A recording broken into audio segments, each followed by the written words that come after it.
champion du monde partouche, c'est ça on peut dire? C'est ça, le Partouche Kickboxing Tour.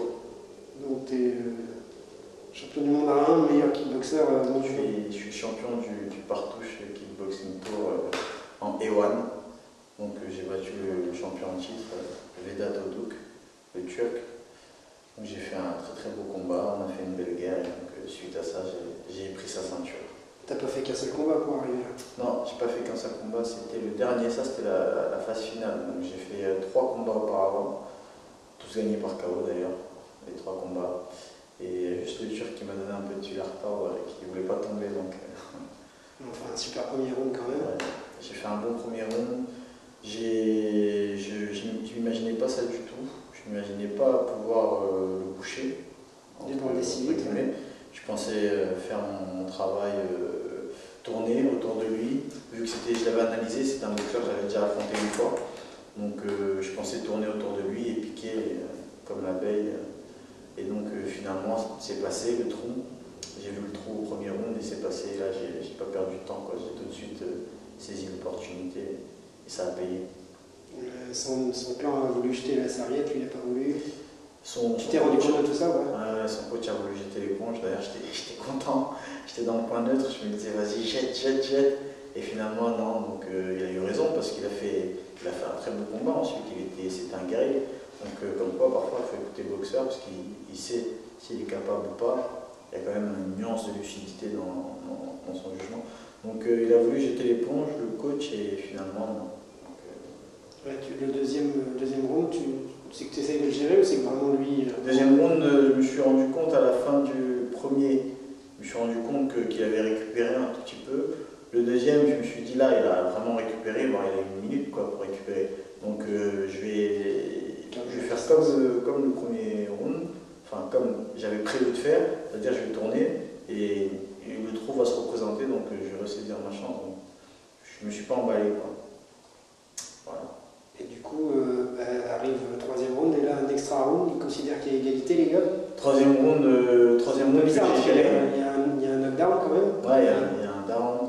Deuxième round, je le perds pas, et il ne le perd pas, il ne le gagne pas non plus. Il le gagne pas.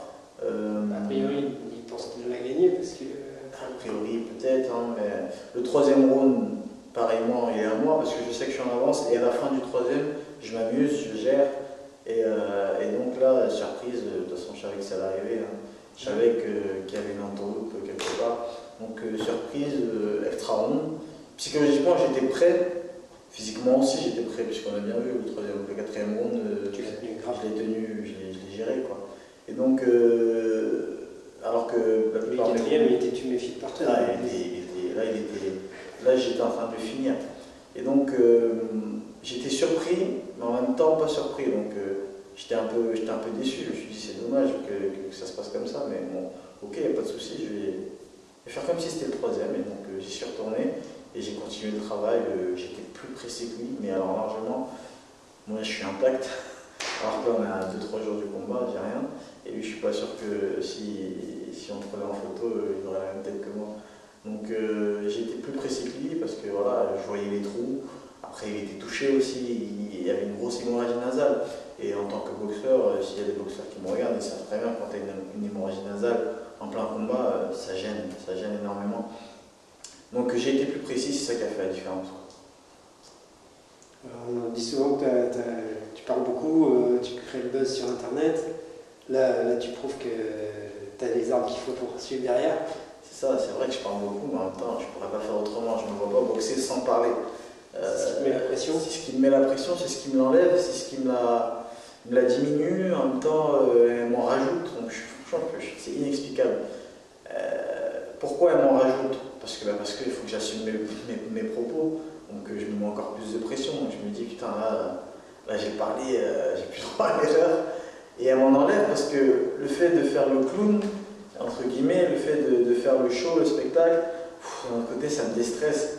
Donc ça me déstresse, ça m'enlève de la pression sur le coup, mais derrière ça m'en rajoute. Donc je sais pas, je pourrais pas boxer autrement, je pourrais pas faire ça. Souvent les gens me disent oui mais t'as pas besoin de ça, nanana. Mais c'est pas, je me force pas, c'est naturel, ça fait partie de moi. Je suis comme ça quand je dis des conneries, quand je dis je suis le meilleur, etc. C'est que d'un côté je le pense, Et d'un autre côté, c'est moi, je ne me force pas, je ne me dis pas tiens, je vais faire comme Mohamed Ali, je vais dire que je suis meilleur. Non, non, non, c'est moi, c'est comme ça. Et puis cet été en Amérique, ce serait sûrement, ça passerait un peu plus. Ça passerait largement un peu plus. Je passerais même inaperçu aux États-Unis, parce que tout le monde fait ça et même pire.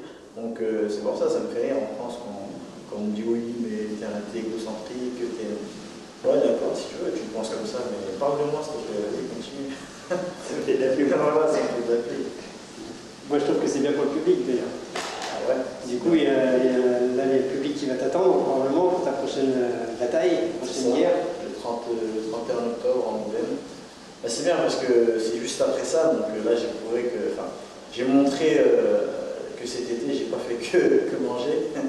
Et donc je me suis beaucoup préparé, j'ai une caisse de malade, je suis encore plus puissant que d'habitude, j'ai un coup d'œil encore plus puissant, j'ai fait du sparring avec Wilfried, à Paris, je suis monté, même ici dans la région, à Bordeaux, Aziz Lali, Patrick Madis, on a fait du sparring dans la salle de Brahim Hanafi à Saint.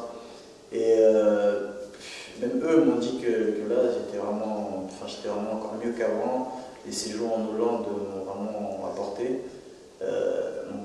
Là je suis bien, et pour le 31 octobre, là, je suis hyper confiant, pas seulement de par la performance que j'ai montré le 15 octobre, mais pour tout, quoi. C'est-à-dire là, en fait j'évolue positivement, et là je sais que le 31 octobre je serai bien, en plus je serai à la maison, donc c'est-à-dire si tu veux, même si, allez, admettons le mec est hyper fort et qu'il me met dans tous mes états, dans ma tête c'est impossible que je perde, parce que déjà je suis à la maison donc je peux pas perdre. Je peux pas perdre, c'est-à-dire il pourra pas me faire pire que ce qu'on m'a déjà fait là, il pourra pas me faire pire que le Turc, parce que le Turc, mine de rien, on ne le voit pas sur les vidéos, mais je prenais des coups. Il avait des parpaings à la place des points. Non, franchement, si tu regardes les combats d'avant, c'était que des KO, il met que des KO, ce mec il est invaincu. Il était invaincu jusqu'à présent, donc c'est pas pour rien. Les coups au corps, les coups dans le crâne. Je suis réveillé le lendemain avec un mal de crâne, c'était horrible. Donc c'est ça aussi là-bas, comme ça on le voit pas, parce que moi je souris, je prends un coup, je souris. Ouais, ça c'est particulier, à chaque fois que tu parce prends un que coup, sur le coup, voilà, ça me tu fait rire. souris exprès ou. Non, je souris parce que je me dis c'est un jeu, pour moi c'est un game. C'est ça. Pour moi c'est toucher sans se faire toucher. dans le plaisir. Voilà, c'est toucher sans se faire toucher. Donc là je te touche, je te touche. À un moment il m'a balayé ma jambe d'appui. Je suis tombé, j'ai dit putain enfoiré, bien. Ça m'a fait sourire parce que bien joué. Et après tu lui fais la même, je pense. Et après je fais la même, je crois que je sais pas si c'est à l'extra round ou au troisième, je refais la même et je lève les bras. Alors on est quitte, tu vois, pour moi c'est un plaisir avant tout, même si ça fait pas du bien de prendre des coups dans les jambes, dans la tête. Voilà, donc tout ça pour dire que le 31 octobre je serai au top. Ouais. Il est portugais, il est champion du Portugal. Champion du Portugal. Il y a plein de Portugais, une communauté portugaise qui commence à se rallier là pour autour de lui dans Angoulême. Ouais, il y a beaucoup de Portugais à Angoulême, mais malheureusement ils seront déçus. Alors moi, je leur dis tout de suite, les gars, si vous êtes portugais, devenez Camerounais, parce que le 31 octobre, ça va vous taper la honte. Est-ce que tu veux rajouter quelque chose pour les gens qui vont venir en KEC ou qui veulent venir en KEC, qui hésitent un peu? Les gens qui hésitent, vous faites une très très grosse connerie, parce que le 31 octobre, vous voyez ce qui s'est passé le 15 octobre, mais ça c'est rien comparé à ce qui va se passer le 31 octobre. Alors, moi je vous dis tout de suite, ça ne va pas durer longtemps, donc déjà, ça va durer qu'un round, donc malheureusement vous allez venir que pour un round, mais ce sera un round de malade parce que malheureusement pour lui, il va tomber KO, et j'espère qu'il ira mieux, donc il peut prévoir déjà une chambre à Girac, déjà, une chambre d'hôpital à Girac. Mais sérieusement, non, je vais le mettre KO parce que j'ai pas le choix, parce que 2 semaines après, je boxe à la Nuit des Champions et il faut que je sois en forme. Donc je vais pas faire durer le combat, je vais frapper fort avec les jambes, aucune douleur aux jambes, avec les poings qui font très très mal. Donc le pauvre, au moins il se souviendra de moi. Voilà, donc ce que je pourrais rajouter, c'est quoi? Tout le monde sait déjà, je suis le meilleur alors que le meilleur gagne.